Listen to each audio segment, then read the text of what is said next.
Hello po. Ang pagtulog ng nakadapa ay maaaring magdulot ng ilang mga negatibong epekto sa katawan.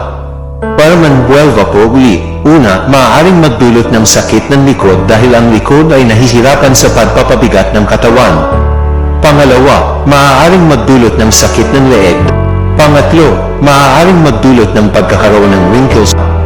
Ika-apat, maaaring magdulot ng sakit ng ulo dahil ang ulo ay nahihirapan sa pagpapabigat ng katawan. Mga paraan upang maiwasan ang negatibong epekto. Una, gamitin ang tamang unan upang mapanatili ang tamang posisyon ng ulo at leeg. Pangalawa, magpahinga ng maayos upang mapanatili ang tamang posisyon ng katawan. Pangatlo, kumonsulte sa doktor kung mayroon kang mga sintomas tulad ng sakit ng likod, sakit ng leeg, o sakit ng ulo.